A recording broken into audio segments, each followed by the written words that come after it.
The just concluded FDC presidential race where Patrick Amuriat boy, trounced incumbent Mugisha Muntu, has left the largest opposition party peppering over cracks. With the rancour nitpicking during campaigns, the Muntu camp has contemplated walking out to form a third force. Is this viable? Or the wound is healed so that consensus can return to the party? This comes at the time the contentious Constitution Amendment Bill is about to be tabled in the plenary. On the spot tonight is Dr. Kizza Besigye, who is a former party president and four-time presidential flag bearer.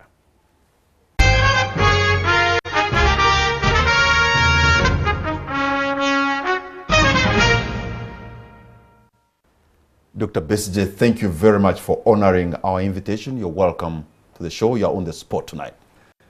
Thank you, Patrick. It's always a great pleasure to be hosted by the NTV. And a very good evening to all the NTV viewers and listeners, wherever you may be. I hope that you've had a good day. One of your senior politicians has been called a Moor by rival camps. He has been ridiculed on ethnicity grounds, and he contemplates leaving the party. Wouldn't he be justified? Especially if people on your own team accuse you of leaking secrets to the opponents. I'm talking about General Muntu. Well, I think General Muntu would be perfectly in order to feel offended by such remarks if they are made, or suggestions of anybody being a Moor is not something pleasant. And, you know, I would understand him to be unhappy about it. But please understand that the situation in which we are, where you have a military dictatorship whose source of power is not popular support, but coercion, who use a regime like we have in Uganda, uses two main ways to remain in power. One is causing fear, but the other one is renting support, which is patronage, buying support, and especially from the elites, who then are used to control others. That is standard. Dr. Besigye, I'm talking about the party politics of the Forum for Democratic Change, where your own members at senior level have accused their president of being a Moor. So just give me time. So I'm telling you, it starts with the regime going out as part of its survival mechanism to compromise leaders in the country, and not just in opposition politicians. It compromises church leaders, it compromises business leaders, it compromises renting support. That is what a regime, wherever there is such a regime, that's what it survives on. So it should not surprise anybody that indeed leaders within the opposition are actually compromised. They actually get compromised. It's a reality. So in all these political parties, you actually have Moors. That is not something that needs, you know, any. Has General Muntu been compromised? So let's go step by step. So what I'm telling you is that the existence of Moors is real, and the fear of that existence is also real. And so it is that actually people use it for many reasons to label others Moors. Some who are definitely not Moors. Let me tell you, I have been labeled a Moor right from the word go when I said I'm challenging Mr. Museveni. You will remember in 2001, when I launched a campaign against Mr. Museveni. Actually, you know, my friend Nobert Mao and Agura Wori then was a candidate too. their slogan in northern Uganda was that Besigye and Museveni are two heads of the same snake. I am just, Museveni is using me, and that is still talked about widely, that I am actually the same as Museveni. We are just playing on the intelligence of Ugandans. I am assisting Museveni on his 50-year plan. Haven't you heard this? I've heard that. Haven't you heard even very recently people questioning why isn't Besigye's petrol stations attacked? When others who oppose Museveni get into problems, Besigye is a Moor. So this whole question of Moors is not limited to General Muntu. Before General Muntu joined opposition politics, I was the Moor. And I still remain a Moor in the eyes of some people. And they talk about it. Say Besigye is a Moor. Where does he get money from? It is Museveni who funds him. You know, Besigye is one of the richest men. He owns hotels. He has all petrol stations in Kampala. He is a Moor. So, calling somebody a Moor cannot divert me from what I am doing. When I have contested with General Muntu, I have publicly, repeatedly said I know General Muntu for a very long time. And I can vouch for him not being a Moor. I have said so publicly when we were contesting, me and him. And that talk should have no place in FDC. But it does. What I'm simply saying is, this whole question of Moors or people who are compromised within political parties, outside political parties, is a constant as long as there is a regime that depends on procurement. This is what of support. some of the party members, senior party members of the Forum for Democratic Change say, that you have not denounced the mole talk as you are doing it now, especially during the times of the campaign, because you are such a formidable individual in the FDC that your word is taken seriously. Patrick, this whole thing of more, I think, is used by all kinds of people for all kinds of interests. There is absolutely no doubt that anybody who has been following my politics will know what I have said about General Muntu publicly. I heard during this particular campaign that somebody told a lie on some of those social media that I myself called a delegate somewhere and said, please don't vote for Muntu, Muntu is a Moor. That me. Now these are things that will always go on, lies in campaigns. Because I can tell you, and I have said so again on record, in this campaign or in any other campaign, I have never called any delegate, whether on phone, whether in talking, to say vote for so and so. Never. Let any single one delegate come up and say Besigye approached me to vote for so and so or for so and so. Later on calling people names. That cannot happen. It's not me. If I want to campaign against General Muntu, I have every right to do so. There is no reason why I should go in the dark of the night to do so. You know? So, but, you know, there, as I have said, there are people who use the whole question of more with all kinds of interests. I have been called a Moor, I have been called all kinds of names. I am the most vengeful, I am angry person, I am hooligan, I am all. I just ignore them. You know some people who have devoted literally their entire time now on just talking about Besigye and how dangerous and how, harmful, how bad, and how some people have made it a career. So you are suggesting but when these he needs to develop tough skin and anybody else like you? It's not a question of tough skin. It's knowing that these things are going. This is part of the package. These things are going to be there. You just, what will determine, because in spite of all people saying what they have been saying about me, that I am I'm dangerous, I am this, I am that, you know, I am the most power-hungry person, all kinds of things that have been said about me. I don't follow them, you know, to go and answer them and challenge them. I simply continue doing what I need to do to challenge Mr. Museveni and his dangerous regime. And by so doing, people will make their judgment.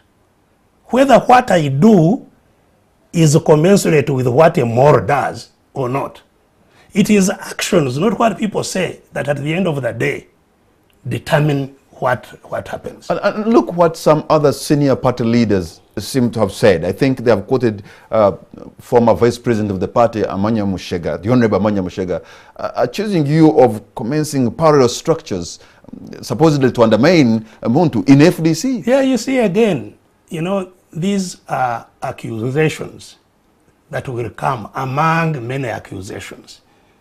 When people especially don't favor you in a campaign, they will say things that disfavor you in a campaign. So yes, whenever we have been in campaign, I've heard all these kinds of things. You see, when I stepped down from being a leader in FDC in 2012, I made a public declaration of why I was stepping down. And I gave two main points. The first point was that my take, my sense, my understanding was that the struggle we are in now needs a broader approach than just a party approach. This was, you remember, following the defiance campaign that we started in 2011. And I said, I think my activism in defiance campaigns, which are broader than the political party FDC, are causing a conflict between my role as a party leader and my role as an activist. And I wanted, therefore, to free myself of the role in the party to become an activist, where I can freely and actively. So activism was not fully embedded in the party ideology. It was your idea, and some of you who wanted to... No, it wasn't. It was embraced by the party. So if it was part and parcel of your party, then why would you feel it is so much in conflict in a way? Yes, because you see, activism takes a life of its own. And this is precisely why, you know, we have never understood the reason why some people think that party building is in conflict with political activism or defiance. Because that's exactly what I decided to do. I said party building, which is a full-time job that I was not committing myself to, should go on under a different leadership, under the party leadership. Because, you know, party building is aimed at an electoral contest. You have to prepare candidates, you have to prepare manifestos, policy platforms, and so on and so forth. That's a whole different kind of arrangement. From defiance, where the preoccupation is breaking down the sources of power of the dictator, so that then the dictator can be so clearly, the president of the party and the most senior party member were not pulling in one direction in as far as where the party was to go. This one is party building, you are into defiance. And that was bound to bring some kind of conflict. Conflict, especially if people do not understand what each one is supposed to do. Because there is, you know, there has been a lot of confusion out there. Some people saying, you know, we are for organization. There is no struggle anywhere in the world that can ever succeed without organization. So nobody can challenge the primacy, the fundamental need to have organization. And party structure and organization is one such organization that you will rely on. But this is not where you put your energy. You put your energy in activism. Mugisha Muntu and others put their energy in organization. And since you are almost the bigger face of the Forum for Democratic Change, people are bound to see a parallel and then they follow you. And that created a problem for the party that you decide, you sacrifice to build. No, as I have said, it will create a problem for those who fail to make the understanding that the two are complementary. In fact, not just complementary. You see, part of the challenge we have in the broader opposition, forget about FDC, is understanding the challenge we have and therefore appreciating what strategy, grand strategy, we must adopt to achieve our objective. Some people even don't have the common understanding of the objective. Indeed, you've been hearing some people think that the objective is just to remove of Museveni. It's not. So we must have a clear understanding of what the objective is, what the situation we are confronted with is, how do we get from where we are to our objective. That whole plan, the plan that takes you from where we are to our objective, is what we call the grand strategy. There can only be one grand strategy. If you think there are two strategies, you are in trouble. So there must be a consensus, there must be an agreement on what is the grand strategy to take us to our objective.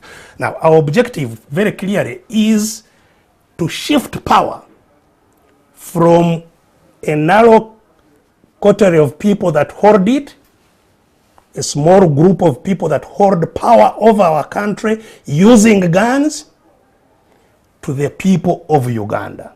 That is the ultimate objective. It's not just the removal of one person. You can remove Mr. Museveni, the system will remain. Mr. Mugabe has gone, the system of Mugabe is still there. So the question we are talking about is that shift of power. What is the strategy that you use? Some people say, let's organize for elections as a strategy, as the grand strategy. Let's use elections as the grand strategy for getting rid of these armed people that have taken the country hostage.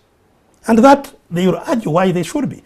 Others will say, no, let's take up guns, like Mr. Museveni did. Protracted armed struggle is a strategy for dealing with a dictator.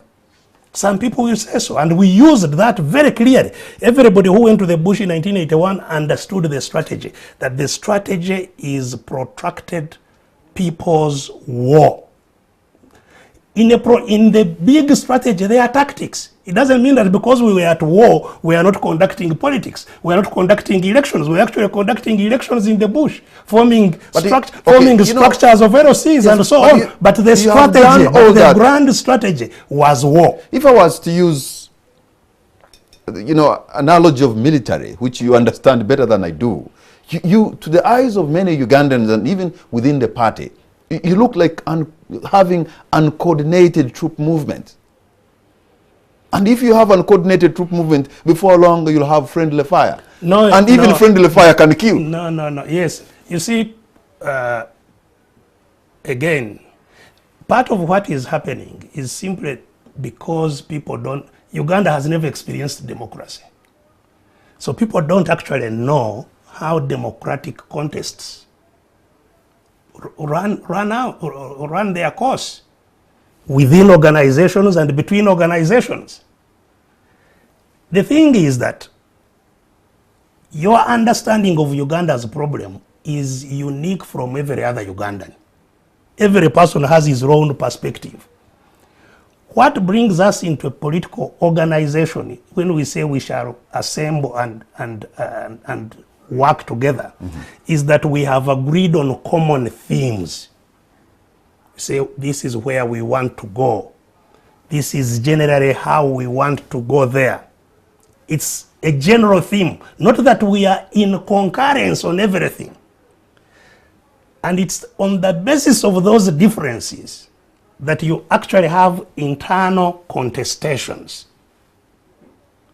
Somebody saying, I think this way is the best, this one is the best, you contest. And whichever view is dominant then becomes the guiding view for the time that it remains dominant. And that is perfectly healthy. If you don't have that, you don't have democracy, for heaven's sake. So what you are calling as, division, as, uncoordinated movement that we seem to see. No. This is exactly what should happen. The thing is that I think it's only in FDC that it's happening, where you see this vibrant internal contestation. It has never been seen in Uganda. A regime, a party, if it's a party at all, like NRM, from inception in 1981 up to today, 2017, 36 years, it has never had a contestation for leadership. Before the leader has remained the leader. So and that is what has been happening in all these places. So what is happening in FDC should help. So these are the teething problems of a young democracy. It's not just a young democracy. For any democracy, it doesn't matter how young or old. Contestation is about differences on how you proceed.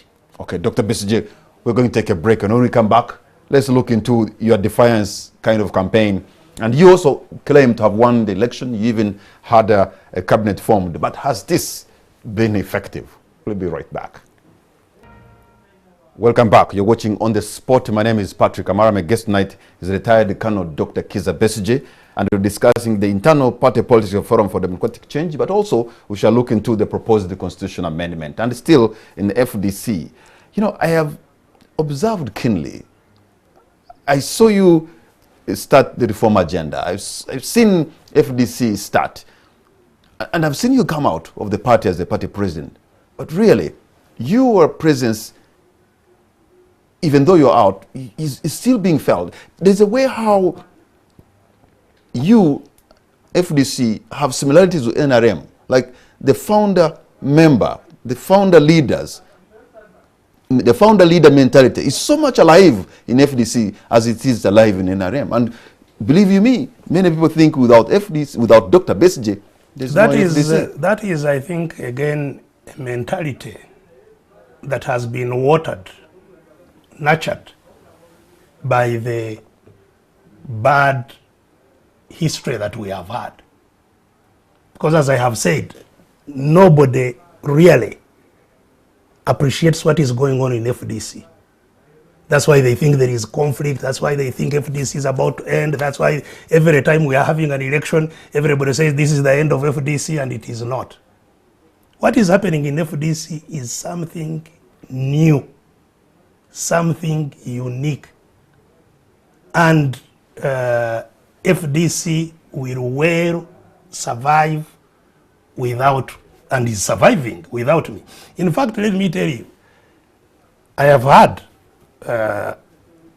General Muntu actually in this latest contestation saying that I have never supported him. That even when he contested with Nandala, I didn't support him, I supported Nandala. But he won. And mark you, the Nandala Muntu election happened immediately after I left. It took place using the structures that I left behind. The people with whom I was in leadership. Now, if, and of course I have told you that it's not true that I actually supported any, but General Muntu believes, and I think it's widely believed. I heard also Matembe saying so, even if she's not a member of FDC, she was saying everybody knows I have never supported Muntu, I have always supported.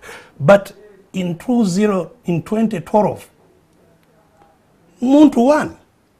So it cannot be that my influence is an influence that will make people do whatever I want if you believe what they say. And this election, which happened long after I had left, which happened after FDC had rebuilt new structures, FDC rebuilt new structures right from the village to the national after I had left the leadership of FDC. It is those structures that have now voted against General Muntu. So my structures voted for Muntu. If you call them my structures, his structures voted. So FDC is a different creature. FDC is not moved by individuals as some people would want others to believe.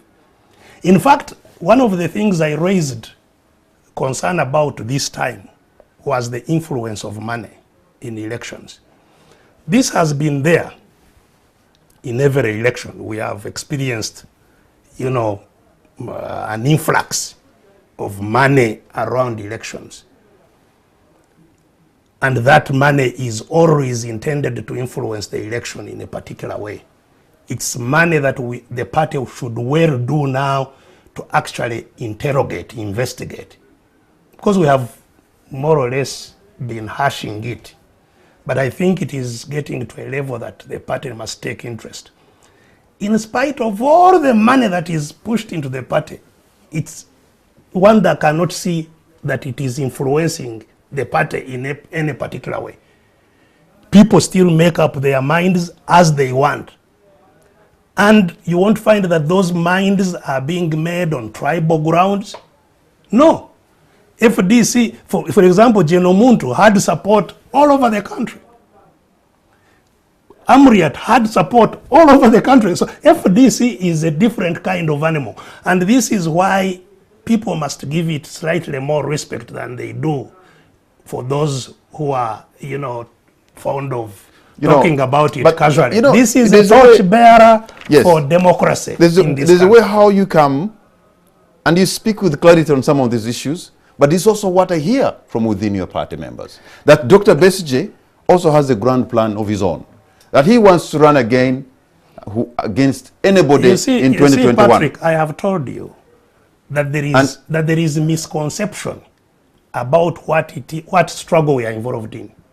Some people actually think that we are in a struggle for choosing a leader for Uganda and therefore looking at elections.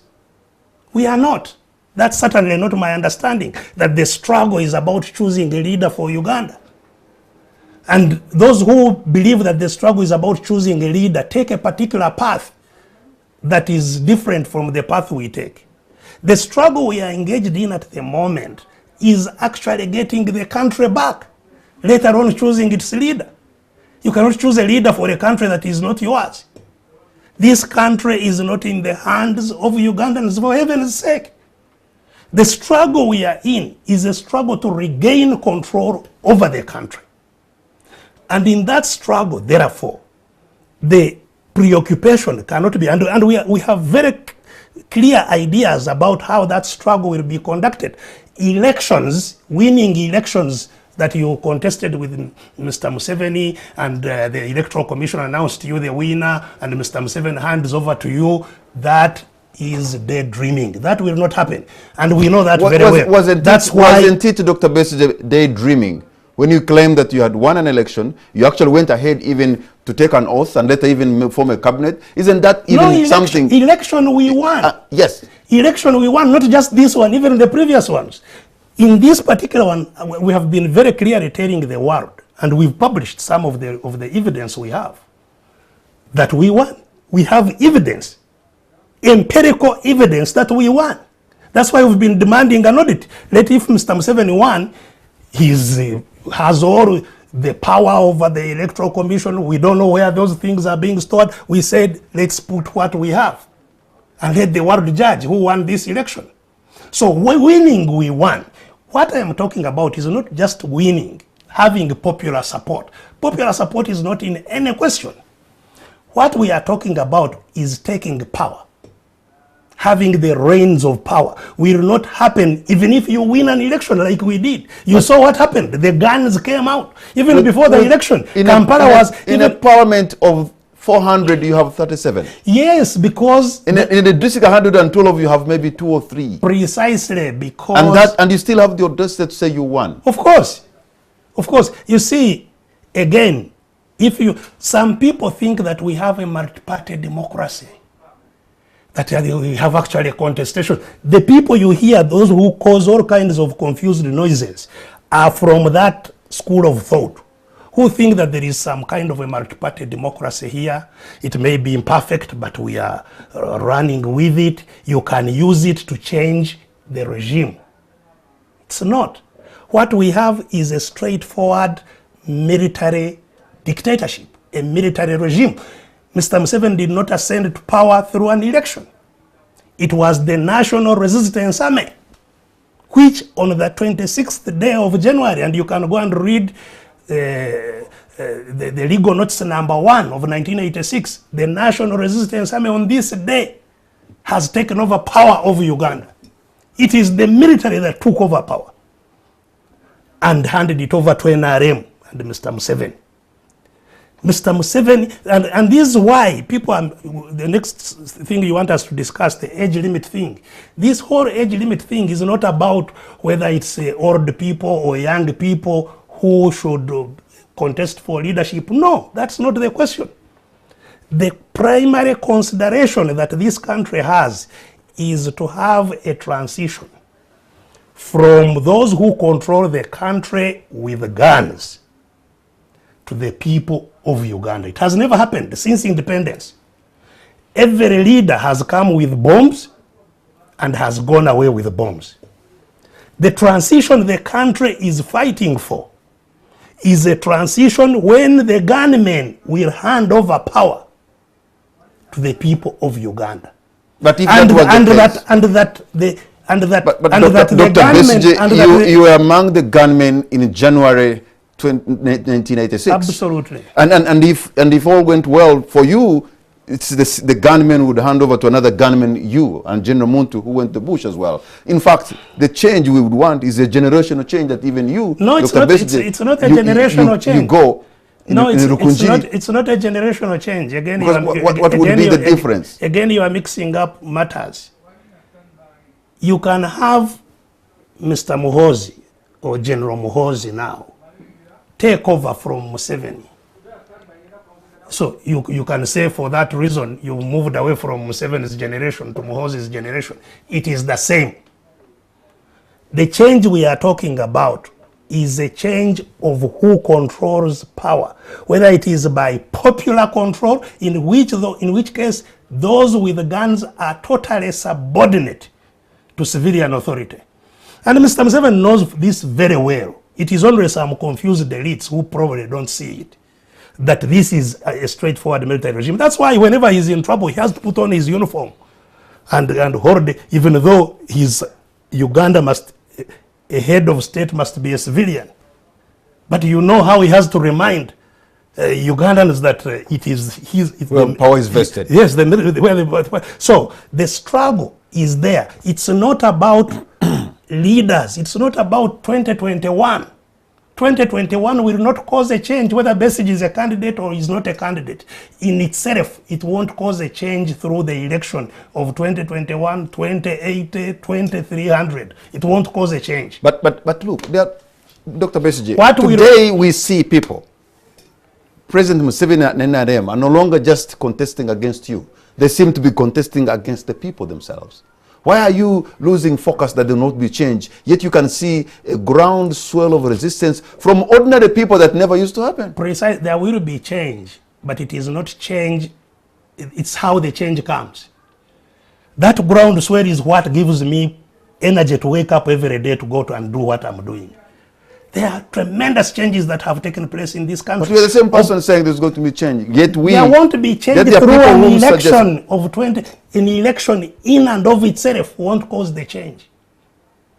It has never in this country. It will not. People must simply demonstrate that they can cripple those few people who have guns and stop them from leading them by force. They have to demonstrate. So how are you leveraging on what we seem to see, a new phenomena, that not only you as a lone voice, but people, ordinary Ugandans who seem to be getting their voice? No. How are you leveraging on that? Well, that's exactly what I'm telling you that I wake up every morning to do. You see, as I have said on this program and in many other programs, the struggle for change will take three major steps. The first one is the awakening, which takes place through mobilization that is done by all people, all political actors. That's what they have helped in causing our people to wake up, to know that they are dominated, to know that they are powerless, to know that their situation won't change, they won't get health care, they won't get this bagagawale, they will never be rich as long as they don't have control of state power. And so that awakening, that realization is the first thing. And that has come about. People are now assertive.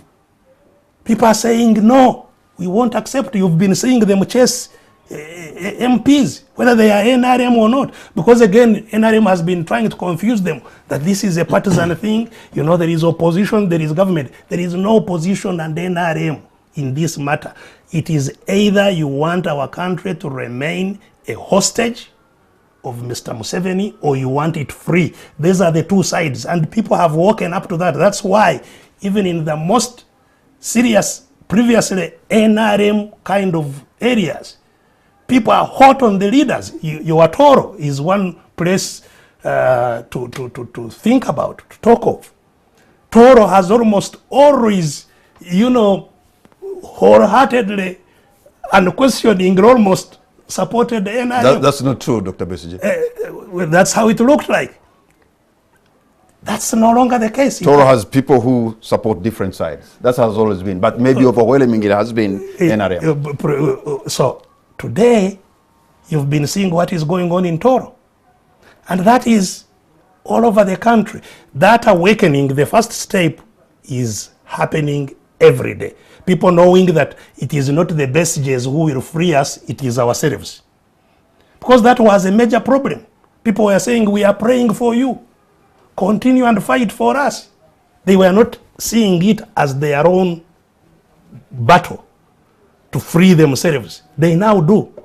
And that's why in the last election, they demonstrated it by, supporting us in a different and unprecedented way, giving money, giving food, they came up to say, let's struggle and free ourselves. So that is the first step. The second step that must be accomplished is for these people who are awake, not only to have their individual voice, but to coordinate amongst themselves so that they have a unified voice, so that they can speak together, they can act together. And that's where the role of organization is critical. You must then have an organized people who are willing to act in concert, who are able to act in concert to stop what they don't want.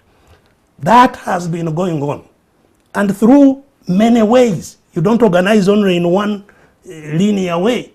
You organize horizontally, you organize vertically, you organize in all kinds of ways. That is going on. So, Dr. Besigye. Lastly, which is where we are now, is action.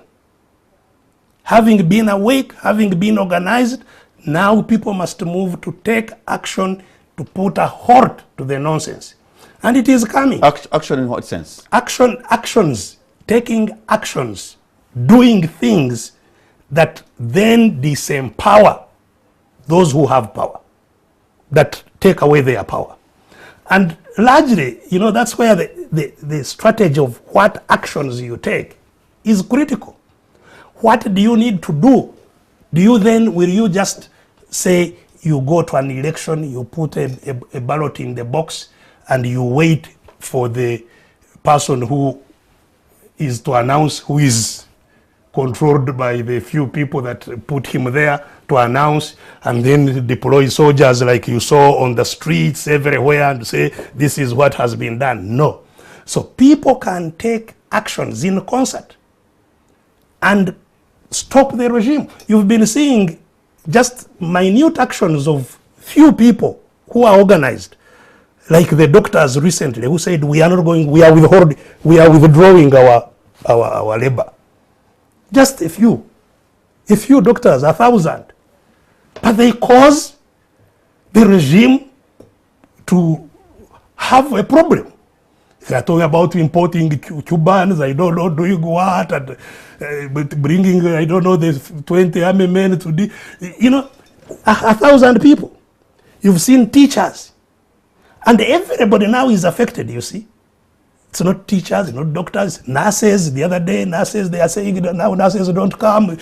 So now all we need is for all these people to unite and say, enough is enough. Here is where you stop. And the actions that we take to stop that are many and varied. Some people have been thinking that defiance is just about street demonstrations. No. What the doctors have been doing, non-cooperation, strikes, is a very fundamental step of defiance. Shopkeepers, you saw when shopkeepers closed all the shops. If all shopkeepers in Uganda close their shops, even for 3 days, this government will be gone. You know? Where will they? Even now they don't have even money to pay the people who can beat us up. The prosecutors prosecute me. They are always happy to prosecute me on this and that. They now have nobody to prosecute me. All the prosecutors are on strike. So it's coming, and all those are actions. Actions are not that, you know, there will be one set of actions that everybody does and that brings to end. All these are actions that are cumulatively weakening, and eventually we shall organize ourselves and put the last nail in the coffin. Kizza Besigye, we are going to take a break, but when we come back, the report on the contentious Constitution Amendment Bill comes before Parliament next week. So we want to know in the next segment, as I'll also be opening the lines, how Dr. Besigye is going to rally his troops or his supporters on how the age limit should not be expunged from the supreme law of the land. We'll be right back. Welcome back. You're watching On the Spot. My name is Patrick Amuriat, and my guest tonight is retired Colonel Dr. Kizza Besigye. The report on the contentious, Constitutional Amendment Bill comes to Parliament next week, and one would want to know how you're getting ready to rally your troops to ensure that the age limit is not removed from the Constitution. First of all, to set the ground properly, I think it should really be understood that this provision of age limit is not just another provision in the Constitution that you can, as I have been hearing, MPs have a right to amend the Constitution and they should go ahead and amend it. This 1995 Constitution has a history which must be kept in mind. And that history is captured very succinctly in the preamble of the Constitution, yes, about the political instability, constitutional instability that Uganda has faced since independence. The tumultuous past. Yes, since independence. And, having regime constitutions, basically. And so, 95, among other things, was trying to cure that, so that for the first time, there can be what I was talking about, a transition, where those who are in authority by way of their force hand over to the people of Uganda. That transition is the cardinal failure of the national resistance movement, because this was the rehearsed, well-prepared thing that we had all worked and fought for, having a transition. It was sabotaged. And the 1999 paper that I wrote, which started my problems and contestations, was about that. How the transition was sabotaged through the CA and other processes. Now, in spite of the sabotage, two things emerged out of that Constitution that could afford us a possibility of having peaceful transition. And that was the term limits and the age limits. And if you remove these, then the central purpose of that transition really gets lost. Then, because you see, the whole idea, which is what, you know, one cannot imagine the depth of dishonesty that Mr. Museveni has, to simply say, you know, Article 1 gives power to the people. That Article 1 has always been there in the Constitution, that power belongs to the people. Why did he go to the bush? Why did he have to cause the death of more than 500,000 people in war? Why didn't he let people in an election determine? There was an election in 1980, there was going to be another election in 1985.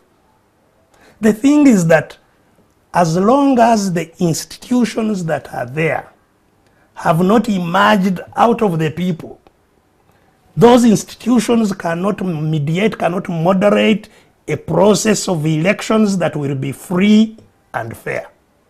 That's why you need that comprehensive transition. And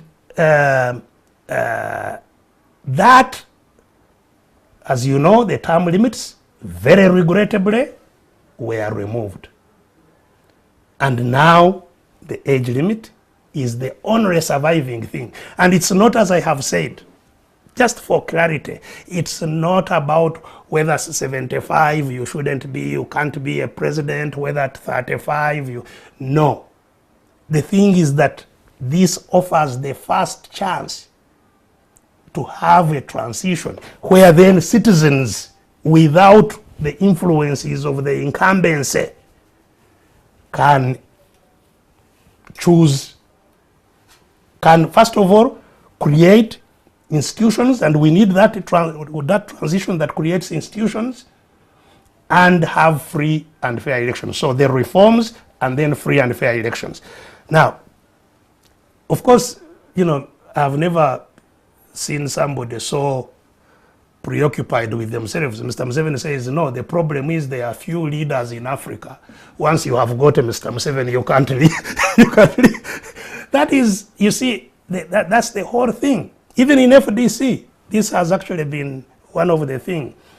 Whether you build institutions or individuals. Some of the people, my detractors have been saying, Besigye has been promoting himself on account, or rather than promoting the institutions. Of course, empirical evidence is to the contrary, that actually and indeed, all these people who are now contesting in FDC, but if you have a candidate who is running for presidency 4 times, yes, and is maybe planning to run for the 5th time, but again, you cannot say that person does not have a personal, individual interest in the presidency itself. No, you see, and I'm talking about you. You see, actually, what I have told you is that the challenge we have now is not choosing a leader. And I don't contest in those elections because I think that those elections are going to crown me as a president. No. Part of my disagreement with others during these elections you are talking about is, what do we use the election for? And this was indeed one of the major areas of departure, even when we were talking about TDA and so on. I was telling them, you know, what kind of election? Do you think you are going to have an election and they will announce you a winner and somebody will hand over power to you? No. So we use elections for different purpose. And unless, if we have people that are disposed to doing that, you don't have to be, and as I have told you, I have never had the illusion that I was going to be announced even if I win and that they will come and hand over power to me. All we can do is to use elections to actually cause the kinds of changes that we want. But what is critical, what is at stake, is what kind of awakening we are giving people and what kind of guidance they are getting to what constitutes a transition. This whole question of